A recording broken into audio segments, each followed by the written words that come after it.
bienvenue aussi notre rendez-vous hebdomadaire de décryptage de l'actualité économique et géopolitique en mode affranchi. Je salue tous les abonnés de TV Liberté pour cet épisode que je vais intituler « L'Europe, c'est la paix et la démocratie ». Ouais, mais enfin une démocratie quand même bien étrange, où lors du scrutin de validation du mandat de chancelier de Friedrich Merz le 6 mai dernier, eh bien, le nouveau chancelier n'a pas réussi à obtenir la majorité. Il lui a manqué, allez, c'est vrai, une poignée de votes.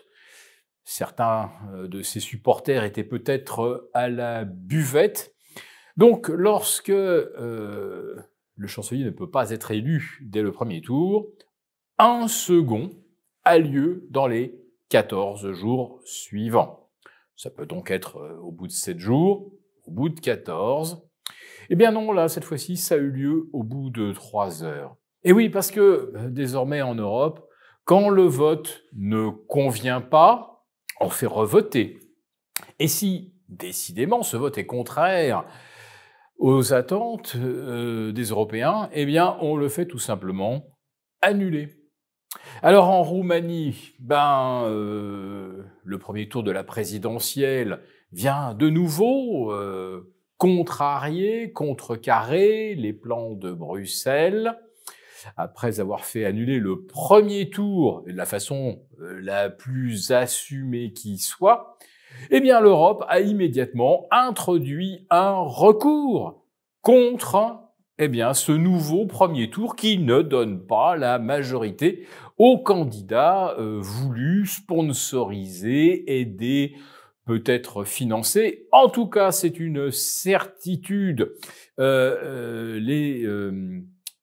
Le ministère de la Justice roumain est instrumentalisé pour faire annuler ce second premier tour. Voilà ce qu'est aujourd'hui la démocratie européenne. Mais l'Europe, heureusement, c'est également la paix.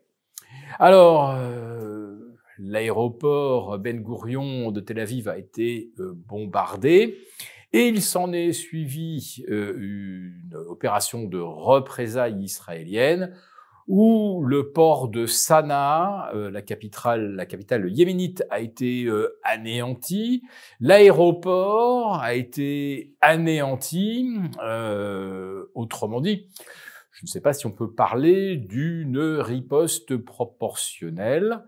Enfin, en tout cas, ça n'a soulevé aucune objection de la part des Européens. Et puis, le 7 mai, voilà que l'Inde et le Pakistan entrent en conflit. Les agences de presse européennes ont mis énormément de temps à rendre compte des incidents, entre guillemets, alors qu'il s'agit de bombardements, de tirs de missiles. Les deux camps prétendent avoir abattu les avions du camp opposé. Autrement dit, les Pakistanais auraient détruit des Rafales, les Indiens auraient détruit des avions chinois, voire des anciens modèles d'avions américains. En fait, on ne sait pas vraiment quelle est la réalité des dégâts causés aux uns et aux autres.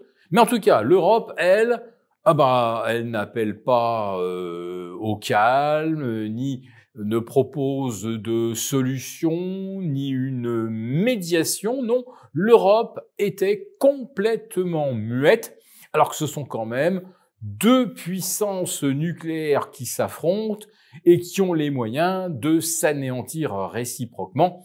C'est d'ailleurs ce qu'avait dit le ministre de la Défense pakistanais, si les Indiens nous attaquent, nous riposterons. Mais en fait, l'humanité cessera d'exister, car sans le Pakistan, l'humanité ne doit plus exister. On attend toujours là aussi une réponse européenne. Et puis, bien sûr, pour le conflit ukrainien, l'Europe continue de soutenir Zelensky. Bon, c'est vrai qu'on ne peut pas changer de discours et de position parce que la guerre semble perdue. Alors on essaie de faire croire que l'Ukraine peut gagner toute seule sans les Américains. Alors ça va être compliqué parce que sans le matériel et sans le renseignement américain, difficile d'organiser une défense solide et efficace.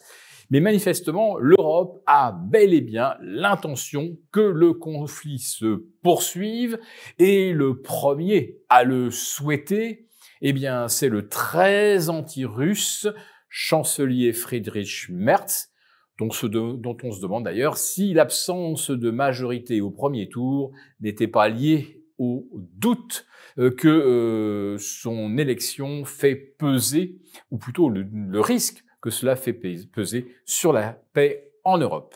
Nous avons conçu à votre attention un rapport spécial que vous obtiendrez gratuitement en cliquant dans le lien en description de cette vidéo. Un rapport spécial qui analyse toutes les conséquences économiques, financières et patrimoniales.